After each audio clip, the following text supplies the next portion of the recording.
Here's Suchir, Ivy Wong, Mihir and Noah Sutherland of Crestview Middle School covering the plethora of states of matter in space. First of all, what are the different states of matter? Solids contain molecules closely packed together and contain the least amount of kinetic energy. A solid is characterized by structural rigidity and resistance to a force applied to the surface. There are many solids in space that we will cover later in the video. Secondly, a liquid is a nearly incompressible fluid that conforms to the shape of its container but also retains a constant volume independent of pressure. It is the only state of matter that has a definite volume but not shape. Matter in liquid form has molecules that are generally decently close to each other but are more spread out than molecules in solids. And there are a few notable exceptions here, such as water. Third is gas. A pure gas may be made up of individual atoms, elemental molecules made from one type of atom, or compound molecules made from a variety of atoms. Last but certainly not least is plasma. It's the most common state of matter in the solar system. It contains a significant portion of charged particles, ions, and electrons.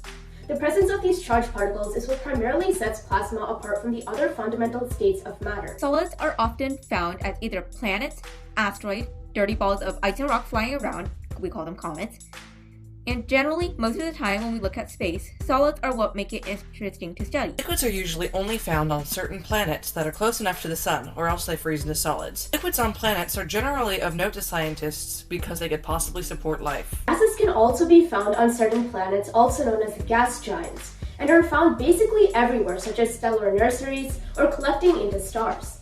This brings us to our fourth type of matter, plasma. Plasma is a gas that is so hot that some or all of its constituent atoms are split up into electrons and ions, which can move independently of each other.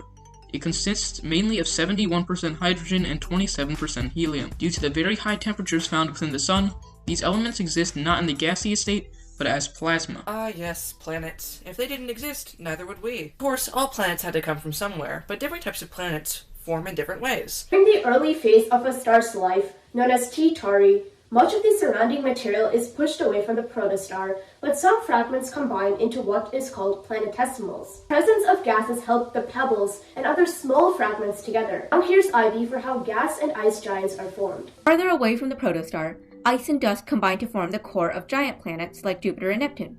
Because we're currently farther, and therefore colder, from the protostar, gas molecules are able to slow down and form into planets. Generally, gas giant planets form faster than terrestrial planets, and planets like Jupiter take about 10 million years to form. Closer to the protostar, where it is warmer, rocky planets start to form.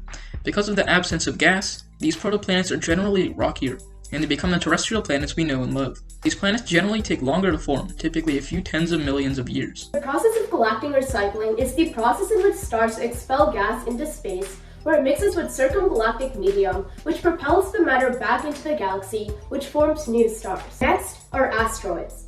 An asteroid is considered a minor planet of the inner solar system. They are too small to be called planets, but are in the inner solar system and therefore cannot be referred to as dwarf planets. A comet is a celestial body consisting primarily of ice and dust, and when they go near stars, have a tail of dust and gas pointing away. A famous example of this is Halley's Comet, which we can see every 70-ish years. So what's the difference between all of these flying space objects? Both asteroids and comets were formed early in the history of the solar system, about 4.5 billion years ago. The main difference between asteroids and comets is their composition. As mentioned before, comets are balls of ice and rock, whereas asteroids are balls of rock and metal. This difference happens in the early solar system.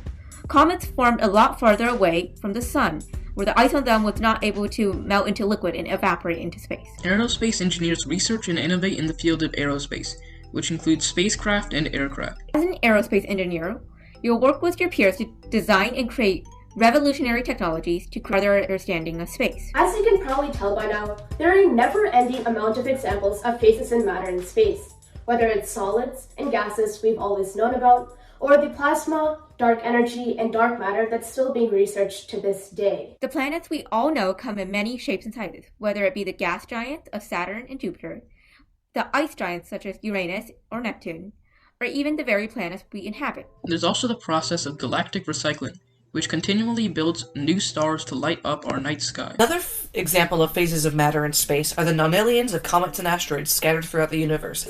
There are a multitude of undiscovered and unknown phenomena that's never been discovered before, and you can be the one to discover it.